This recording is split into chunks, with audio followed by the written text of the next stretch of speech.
First of all, Jim and I found ourselves partners in Washington in 1973 for a few months doing a weekly program called America 73.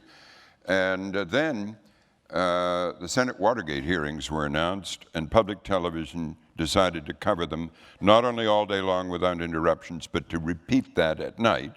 And he and I jointly anchored them for 47 days and nights. Wow. And many people in public television had thought we should be doing sophisticated entertainment and education and culture and not journalism, not public affairs, because that would cause controversy and everything.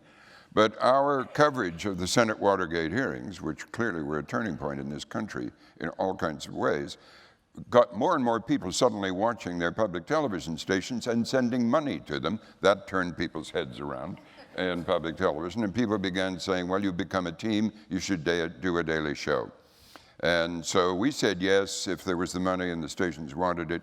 It took 2 years to bring it together, for one reason, because our immediate bosses in Washington said, well, you can't be on the air and run the program. And we said, why not? And anyway. You said, thank God. You said. And so after some discussions of this, incidentally, we'd come under a lot of attacks from the Nixon White House just for doing journalism on public television. I mean, at that time, I was anchoring Washington Week in Review, as it was known then.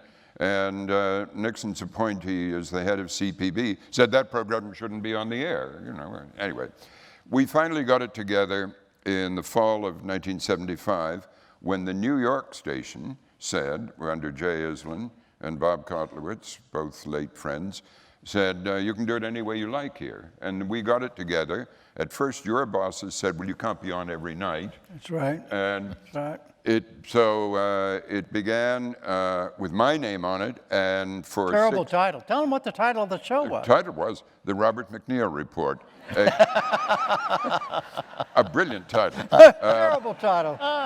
No, actually, it came about because Angela Solomon, who was the public relations and press representative for Channel 13, came up after I'd been there a couple of months and said, what are you going to call the program? And I said, well, I've been making a list. Well, News Night, News Watch, News 4, all the really ripping titles. Anyway, she said, I thought we'd hired somebody smart. And I said, what do you mean? And she said, why not use your own name? And I said, this is how naive a Canadian I was then, new to New York. Well, what do you mean? What if a year from now Jay Islin wanted somebody else to do the job? And she said, dummy. Anyway, finally, Jay Islin offered the program to PBS. They ran it free. The stations liked it, more and more stations liked it, and within 6 months it became the McNeil-era Report. But it also changed television journalism. It started to teach everybody how to think about the news. It wasn't just a rehearsal of what had happened during the day. We tried to be different, and it was easier to be different then, because most cities had only 3 or 4 stations, including one educational. And it was quite easy to be different, and also we were put on in the half hour after NBC and CBS Nightly News. In fact, we even took out one daring ad, watch Walter Cronkite, then watch us, you know. That's right. That's right.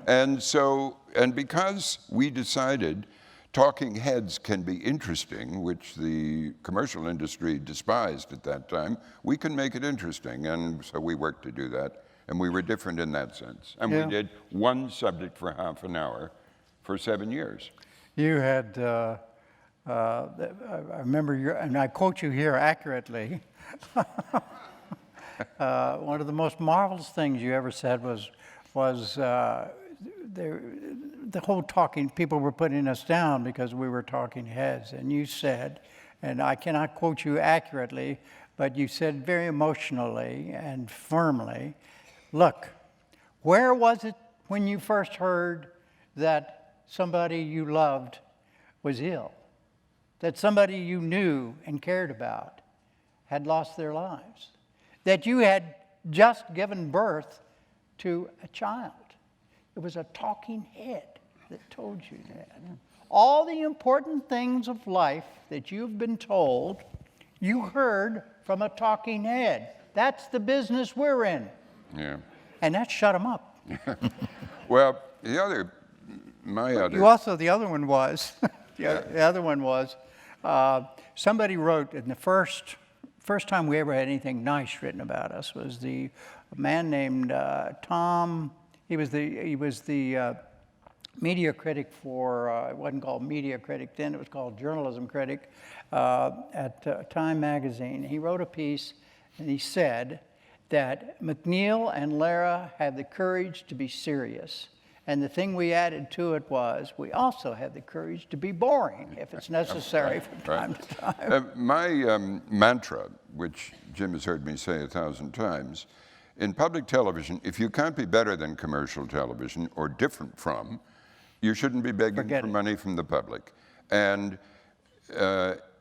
whether you're better or not is always a question with all sorts of ramifications. But whether you're different from is easier to identify.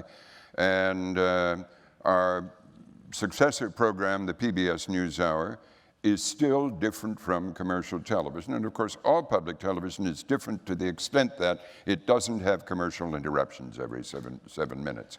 But different from is important, and I think if public television ever loses that, and ever wants, because there are people in public television who want to become more like the real world of television as they see it, commercial television, and where the greater rewards are. And they would like to be more like that.